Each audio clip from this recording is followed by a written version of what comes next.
Welcome back, everybody. In today's video, we're continuing the tips and tricks tutorial series by diving into one of the new updates released for the new Criminal Enterprise DLC. This is a completely new spin on how a player can now increase the research progress via your bunker.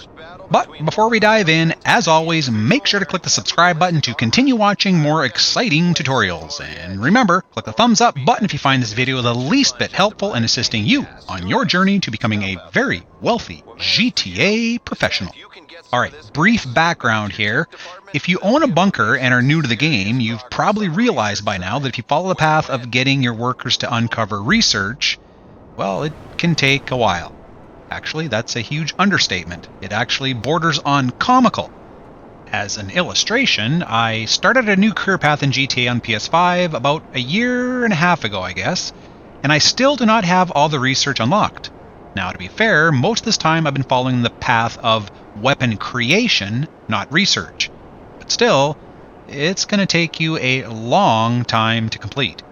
And Rockstar may have realized this because they've introduced something new to the Criminal Enterprise DLC that lets you perform a mission in exchange for a 25% increase for your current research.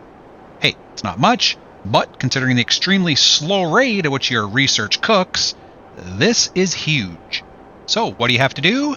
Pretty simple. As you saw in the beginning, you simply need to call Agent 14 on your phone and select the research mission.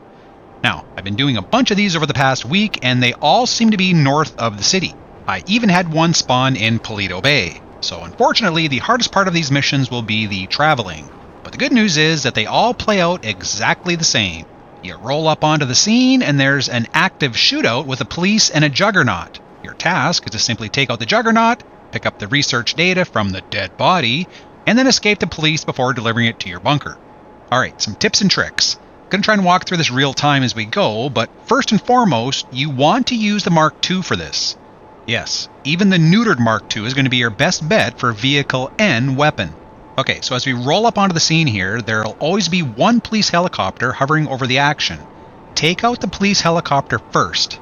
The barrage of gunfire from this thing is just going to make things a lot worse as you go in. Now, more will spawn, but the goal here is a quick pace. Just hang back a little bit like I'm doing here, and let the Mark II do the rest. As soon as the chopper is destroyed, the Mark II will begin locking on NPCs on the ground. Just continue to slowly move forward. This will allow the Mark II to take out as much police before ultimately locking on to the Juggernaut. You can recognize the Juggernaut by the skull icon in the minimap. As you see here, as soon as a Juggernaut is killed, the red skull will be replaced with a green data icon. You need to land as close to the body as you can, like I'm doing here, pick up the data, get back on, and haul ass. The biggest tip for this whole mission is be quick. As soon as a Juggernaut is dead, you want to just get in there as fast as you can, as close as you can to the body, get off, pick up the data, then leave. If you try and diddle-daddle, or you're walking around, or you park a little bit away from the body, the cops are going to light you up. You'll probably end up dying, and then you lose your oppressor, and then it's just a foot race after that. Probably followed by some high-pitched cussing and screaming. So, after that, it's just a long, leisurely trip back to your bunker to drop off the data. You'll still have the wanted level, and in case you're wondering, you cannot call Lester to cancel. But like I said earlier, you'll want to perform this mission using the Mark II. Once you leave the area, simply fly high and the wanted level will be gone by the time you reach your bunker.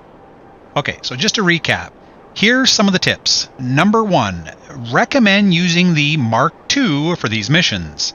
As you saw, you can destroy the target easily while also landing closely enough to get the data. Number 2, make sure your health is high and you have on some fresh body armor. Your biggest enemy in this mission is the endless barrage of police fire, so coming in prepped is also key. Number 3, once you've committed to collecting the data, watch your health. If you need to, use the new wheel to snack up. You don't want to die on this mission. If you do, like I said, your Mark II is gone, and then you're just in a foot race. And lastly, number 4, plan to do this mission during the day. At night, it can be tricky and hard to spot the dead Juggernaut. You have to be in the sweet spot in order to collect the data, and there could potentially be many dead bodies lying around or even fire from the Mark II missiles. And low visibility ain't going to help you. I also want to add that there is a 20-minute cooldown for completing this mission. In the grand scheme of things, this isn't really a problem. You can continue your money grinding activities and simply work this one in when you can. So that's it, my friends. Thank you for watching. I hope this video was helpful to all those newer money grinding / research seeking individuals out there. If you found better ways to complete this mission, by all means, drop a comment below and let everyone know. Until next time, be happy, be well, be safe, be mighty, be the one. Oh, Maestro!